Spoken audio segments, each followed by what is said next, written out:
Assalamualaikum warahmatullahi wabarakatuh.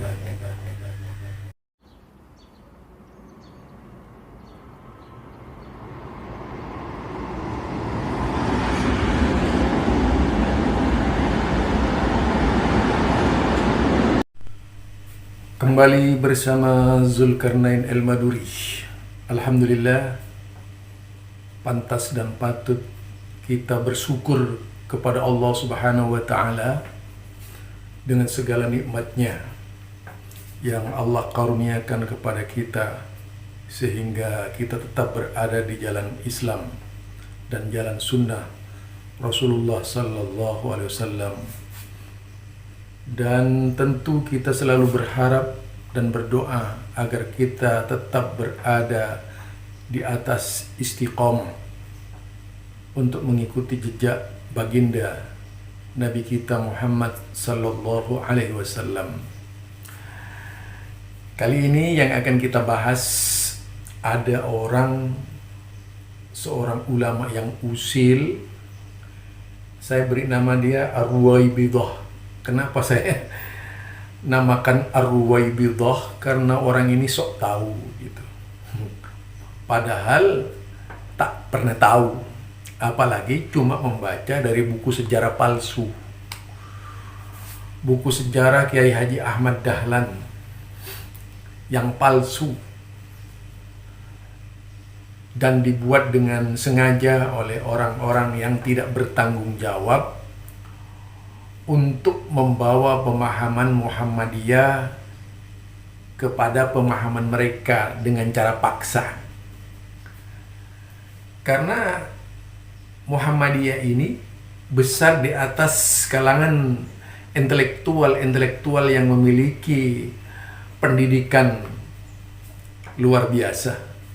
Tentu berbeda sekali dengan pendidikan dan gaya mereka, di mana mereka itu memposisikan pesantren-pesantren sebagai dasar dan asas di dalam pendidikan untuk mendapatkan pemahaman yang sama, sehingga menjadi konsensus untuk yaitu di dalam menjalankan ajaran Islam. Lah, di Muhammadiyah tidak seperti itu. Walaupun kanan dan kiri, atas dan bawah tidak bebas dari rongrongan orang-orang yang ingin membawa Muhammadiyah kepada cara-cara berpikir mereka, yaitu cara berpikir Puritan kampungan. Karena kalau disebut kampungan itu artinya yaitu tradisi yang berkembang di Indonesia. Kampung kita adalah kampung Indonesia, sehingga Islam itu harus sebagaimana mereka, sehingga Islam itu harus seperti mereka. Orang ini merasa sok tahu gerakan dakwah Muhammadiyah, sama dengan orang-orang sebelumnya mengatakan bahwa Muhammadiyah itu kendaraan dan tunggangan Wahabi. Majelis Tarjih menurutnya tidak bisa lepas dari tangan-tangan yaitu Wahabi. Menurutnya seperti itu, seolah-olah ucapan yang disampaikan itu benar, padahal ucapan seperti itu jelas merupakan provokatif terhadap orang-orang Islam yang tidak mengerti organisasi Muhammadiyah.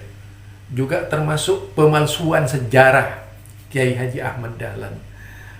Dan mereka merasa senang dan bisa bersatu kalau Muhammadiyah itu harus seperti mereka. Na'udzubillah min dzalik. Artinya, kalau mereka itu beragama inovatif, kita tidak menganut inovatif dalam masalah akidah dan ibadah. Mereka itu inovatif. Ya, bahasa kasarnya itu adalah bid'ah gitu.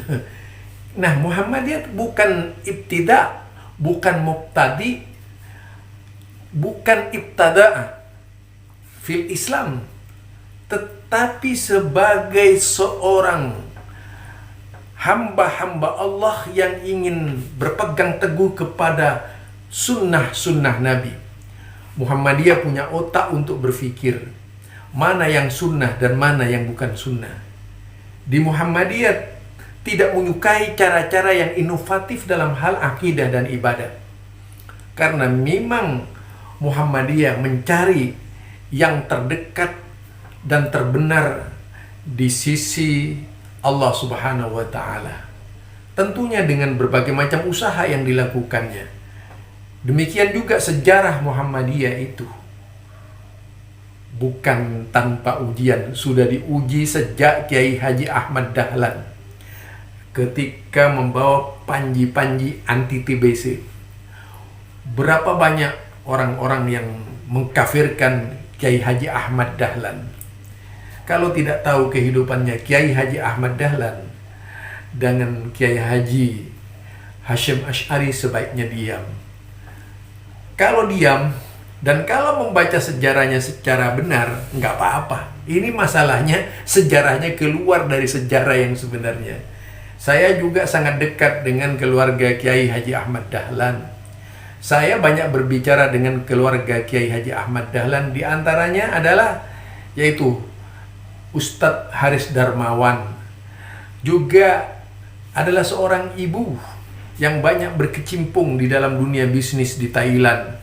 Dan Haris Darmawan ini aktif sebagai dokter hewan di Brunei Darussalam, tetapi tidak pernah melepaskan lensanya ditujukan kepada umat Islam, yaitu yang ada di Indonesia, terutama Muhammadiyah. Selalu mengikuti perkembangan Muhammadiyah. Sudah berkali-kali berbicara dengan saya, sudah berkali-kali menanggapi dari keluarga Kiai Haji Ahmad Dahlan. Nah, mari kita dengar pernyataan dari Ustadz yang satu ini, Kiai yang satu ini, atau ulama yang satu ini, yang sok tahu gitu ya. Nah, inilah orangnya. Dengan Hasyim Asy'ari. Hasyim Asy'ari itu manggilnya Kang Mas. Ya? Secara nasab, secara gurunya sama. Di Kiai Soleh Darat, Semarang. Kemudian di Syekh Ahmad Khotib juga di Mekah belajarnya. Di Syekh Nawawi Al-Bantani juga belajarnya di Mekah. Tapi kok kenapa kesini Muhammadiyah dengan yang beda? Yuk rujuk kembali kepada kitab-kitab asal karya beliau-beliau. Akhirnya dipelajari, dicari. Kalau kitab-kitab karya Mbah Hasyim Asy'ari itu di pesantren-pesantren NU dipelajari. Ya, bagi yang sudah kelas aliyah, kelas tingkat tinggi. Tapi kitab Mbah Ahmad Dahlan tidak dipelajari di sekolah-sekolah Muhammadiyah. Akhirnya dirujuk, dicari ke keluarganya, ketemunya di wilayah Yogyakarta, di daerah Pasar Kliwon. Ada keluarganya yang nyimpen cetakan pertama daripada kitab yang dikeluarkan dikarang oleh Mbah Ahmad Dahlan. Pas dibuka, ternyata Mbah Ahmad Dahlan ngajarin kunut, ngajarin ziarah kubur, ngajarin tahlilan, doa untuk mayat, sedekah untuk mayat, tarawih 20 rakaat. Mbah Ahmad Dahlan, pendiri Muhammadiyah.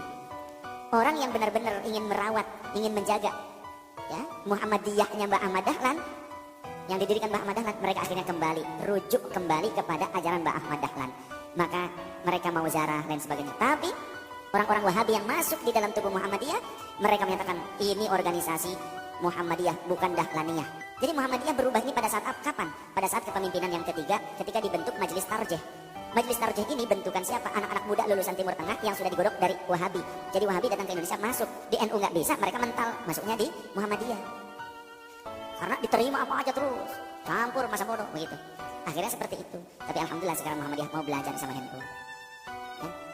Sehingga saya punya buku namanya Muhammadiyah itu NU. Kalau yang asalnya sama akidahnya. Ya, cuma bedanya dulu Mbah Hasyim Asy'ari anti sekolah, anti madrasah. Jadi tetap. Itulah perkataan Ustadz tersebut yang mengangkat tentang berkaitan dengan Kiai Haji Ahmad Dahlan, yang tentu saja kalau dari sisi sejarah berguru kepada ulama yang sama itu bukan menjadi ukuran untuk tidak berbeda, bukan menjadi ukuran untuk berbeda. Artinya bisa saja sama gurunya, misalnya dari Kiai Haji Soleh Darat gitu. Atau juga bisa sama dari yaitu Syekh Khotib Al-Minangkabawi. Tentunya itu tidak menjadi alasan untuk berbeda, untuk untuk tidak berbeda. Bisa jadi alasan itulah yang bisa membedakan murid dan murid di dalam mengambil kesimpulan. Di dalam nalar ilmiah dari satu perguruan yang sama, bidang yang sama, tentu akan menghasilkan produk mahasiswa yang tidak sama. Walaupun dari bidang yang sama, misalnya bidang ekonomi.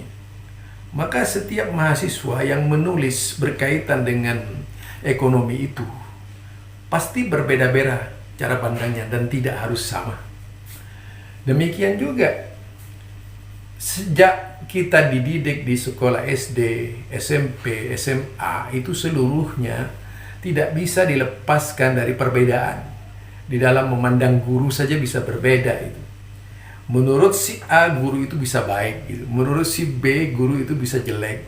Menurut si C, itu setengah baik. Bisa saja seperti itu. Nah, artinya berguru kepada Mbah Soleh Darat itu tidak menjadi ukuran untuk berbeda. Jadi, tidak menjadi ukuran untuk berbeda. Kapan saja perbedaan itu bisa terjadi. Karena yang berpikir adalah akal. Kalau berbicara sejarah Kiai Haji Ahmad Dahlan dari awal, itu tentunya perlu digali dari seluruh keluarga Kiai Haji Ahmad Dahlan. Bukan hanya dari satu keluarga yang Kiai Haji Ahmad Dahlan Pasar Kliwon di mana itu. Itu sudah pernah dicek ya oleh keluarga Kiai Haji Ahmad Dahlan siapa di Pasar Kliwon itu. Nah itu perbincangan ini sudah sampai. Jadi kayaknya justru Anda yang berusaha ingin menarik Muhammadiyah kepada pemahaman Anda. Nah, berkaitan dengan tahlilan itu produk Islam dalam pengertian produk sunnah Nabi? Tentu tidak. Demikian juga ketika di kuburan doa bersama, produk doa Nabi? Tidak. Dari sana saja kita berpikir itu produk Indonesia, ya, produk Nusantara, Islam Nusantara. Dahulu kala produknya orang-orang yang dikatakan adalah mewarisi ilmu-ilmu dari Wali Songo. Tapi tidak semuanya, Wali Songo saja berbeda-beda. Kalau melihat perjalanan dari seluruh Wali Songo yang ada di Indonesia, hanya saja tidak tahu persis seperti apa Wali Songo itu, buku-bukunya yang sampai kepada kita sekarang ini gitu. Nah, itu juga tentunya perlu dilihat dari sejarah dengan menggunakan kacamata kritis. Tidak sesuka-suka kita mempelajari sejarah, tetapi juga harus mengecek kebenaran sejarah itu sendiri. Seperti tadi yang dikatakan sejarah Kiai Haji Ahmad Dahlan berguru. Kemudian katanya menulis buku fikih Kiai Haji Ahmad Dahlan. Dan setelah saya tanyakan kepada keluarga Kiai Haji Ahmad Dahlan, itu tidak pernah menulis buku seperti itu. Dan Kiai Haji Ahmad Dahlan menurutnya itu tidak pernah menulis dengan Arab Pegon, tetapi menulis kalau tidak dengan bahasa Jawa akan menulis dengan bahasa Melayu, bahasa Indonesia yang biasa itu, tidak dengan Pegon. Nah itu saja bukti bahwa itu kebohongan. Siapa sebenarnya yang menulis? Bisa saja kan artinya memalsukan Kiai Haji Ahmad Dahlan, ingin membenturkan Muhammadiyah seolah-olah terjadi kudeta pemahaman di Muhammadiyah oleh Wahabi itu. Sejak dari awal perjalanan Muhammadiyah ini tentu saja tidak lepas dari orang-orang yang memiliki pendidikan tinggi. Mereka adalah yang dididik dengan keilmuan, bukan hanya sekedar membiu mengikuti apa yang ada, tapi dengan kritis mempelajari setiap yang ada. Terutama Al-Quran. Di dalam memahami Al-Quran tentunya tidak lepas dari berbagai macam tafsir. Tidak hanya satu tafsir. dalam memahami hadis Rasulullah Sallallahu Alaihi Wasallam bukan saja sekedar membaca isi konten dari hadis itu. Itu yang dilakukan oleh Muhammadiyah. Bukan hanya sekedar syarah, tapi dengan telaah dan teliti terhadap setiap tulisan para ulama, dilakukan dengan kompak oleh Majelis Tarjih Muhammadiyah. Demikian juga seluruh yang ada di dalam Majelis Tarjih Muhammadiyah itu bukanlah orang-orang yang Anda katakan Wahabi, karena Anda memang biasa dicekoki dengan anti Wahabi sehingga lehernya, sampai di lehernya itu nggak bisa menelan yang lain-lain kecuali anti Wahabi. Artinya di sini apa? Tenggorokannya la yujawizu hanajirahum tuh. Tidak melampaui tenggorokannya, melekat di lehernya anti Wahabi itu. Yaitu memfilter semua yang datang sehingga tidak bisa masuk ke hatinya. Yang ada cuma anti Wahabi saja. Itu kalau kita lihat di dalam istilah yaitu berkaitan dengan Khawarij. Sebenarnya Khawarij ini ahlul bid'ah juga ya, karena suka mengada-ngada. Kalau melihat dari tokoh Khawarij awal itu, yaitu Dzul Khuwaisirah, itu kan orang yang memberontak kepada Nabi, tidak puas dengan Nabi. Nah, Anda itu termasuk orang yang tidak puas dengan Nabi sehingga merasa perlu mengadakan ajaran-ajaran baru di dalam Islam. Itulah Anda, cara berpikir Anda seperti itu, sehingga berusaha memprovokasi umat seolah-olah Anda membaca sejarah yang benar dan menulis sebuah buku dengan referensi yang benar pula gitu. Saya dalam hal ini justru tidak menemukan kebenaran. Itu justru makin menyaksikan banyak orang. Apa sebenarnya dengan cerita, dengan sikap atau gaya Anda menulis buku itu? Muhammadiyah itu NU misalnya. NU itu kapan lahir? Itu saja sudah nggak benar Anda. Jadi Muhammadiyah itu NU sudah nggak benar. Karena NU itu sendiri itu lahir tahun 1926, sedangkan Muhammadiyah itu lahir 1912. Kiai Haji Ahmad Dahlan meninggal 1923. Sejarahnya masih baru, orangnya masih banyak pada waktu itu, saksinya tidak sedikit. Mengapa tiba-tiba kemudian buku itu muncul? Itu yang aneh. Anda tahu siapa yang mendirikan Majelis Tarjih? Orang yang juga dekat dengan Kiai Haji Ahmad Dahlan, dengan keluarga Kiai Haji Ahmad Dahlan, orang baru, masih beberapa tahun dari kematian Kiai Haji Ahmad Dahlan. Kiai Haji Mas Mansur sebelum menjadi ketua pimpinan pusat Muhammadiyah, beliau adalah Majelis Tarjih. Itu sudah ada, yaitu pada tahun 1932. 26 sudah ada majelis, 27 sudah ada Majelis Tarjih. Artinya hanya selang beberapa tahun kemudian. Nah, kalau memang pada waktu itu ada orang-orang yang mengatakan itu melaksanakan kitab, buku itu ya, buku fikih Kiai Haji Ahmad Dahlan itu memang ada, sudah pasti dikeluarkan, tidak akan disembunyikan. Karena pasti banyak pendukungnya kalau memang ada. Lah kenapa harus adanya itu sesudah tahun 2000 baru ada gitu? Itu pertanyaannya loh. Itu munculnya tahun 2000-an. Taruhlah tahun 90 berapa lah, taruhlah. Tetapi yang jelas itu munculnya buku itu tahun jauh sesudah meninggalnya Kiai Haji Ahmad Dahlan. Padahal orang yang dekat dengan Kiai Haji Ahmad Dahlan saja ketika itu tidak pernah menyatakan bahwasanya ada hal-hal yang seperti itu. Kalau ada sudah pasti mereka berontak di Yogyakarta itu. Anda itu lucu banget ya. Mungkin Anda itu, ya kalau orang-orang Anda mungkin tidak cerdas lah, sama dengan Anda itu. Tentu saja itu sama gitu. Tetapi kalau di Muhammadiyah tidak, berpikirnya itu sampai ke arah situ. Jadi sedikit-sedikit Wahabi, sedikit Wahabi. Artinya memang di mata Anda itu kebenaran cuma Anda. Itu loh, kalau Anda itu ngotot bahwa Wahabi itu adalah memiliki pengaruh, betapa hebatnya Wahabi itu kalau memiliki pengaruh. Dan kemudian Anda merasa kecil hati dengan Wahabi, merasa sakit hati dengan Wahabi. Ada apa? Ya, Lah kemudian yang diusir itu saya mengenal Muhammadiyah di Madura itu dulu. Sampai ada guyonan seperti ini. Ada orang bertanya, di sini bagaimana dengan agama non muslim? Oh, tidak ada, yang ada di sini Muhammadiyah. Itu loh. Jadi di sini kalau dilihat ada doktrin bahwa kebenaran itu mereka. Kebenaran itu Anda gitu. Kebenaran itu selain Muhammadiyah yang menjadi gelombang besar sekarang ini gitu. Seolah-olah kebenaran hanya dia gitu. Jadi ini bisa membunuh karakter justru itu. Akhirnya tidak boleh berpikir, tidak boleh menyampaikan pendapat kecuali menyampaikan pendapat sama persisnya dengan Anda.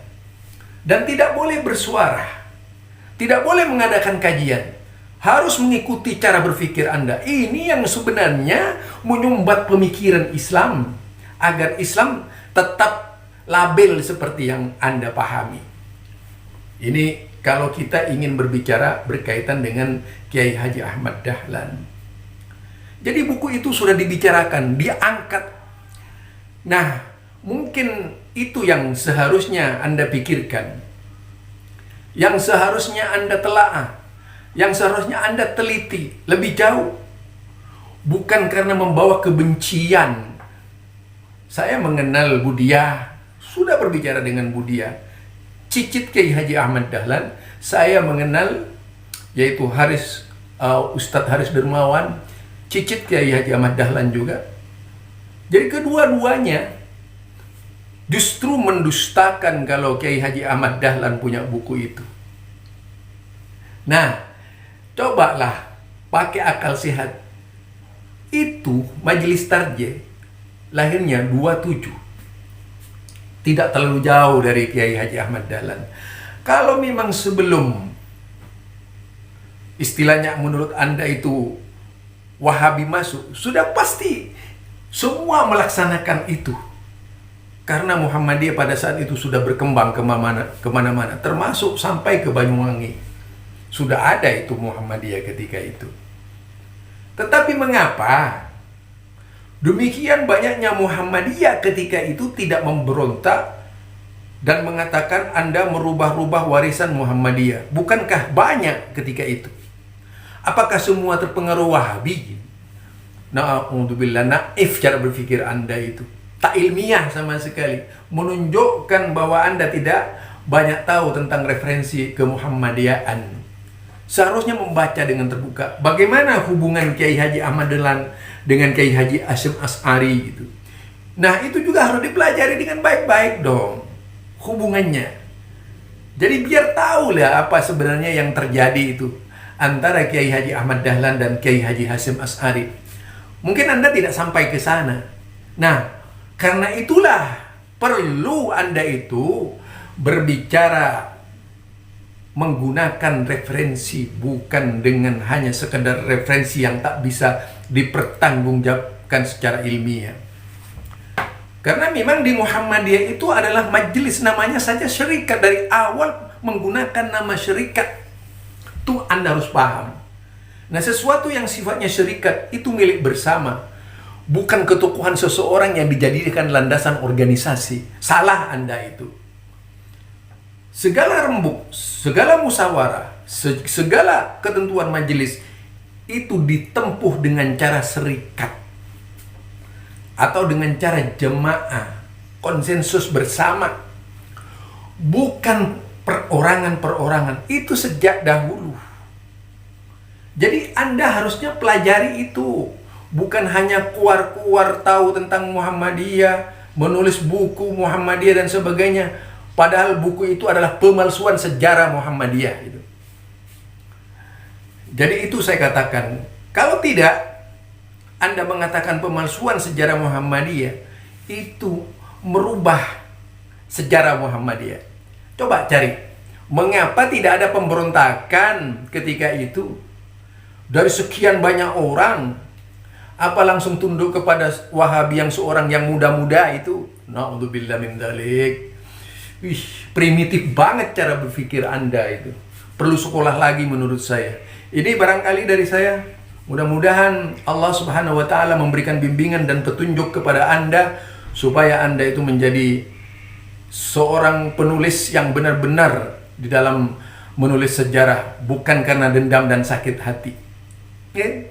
Subhanakallahumma wa bihamdika asyhadu an la ilaha illa anta astaghfiruka wa atubu ilaik. Assalamualaikum warahmatullahi wabarakatuh.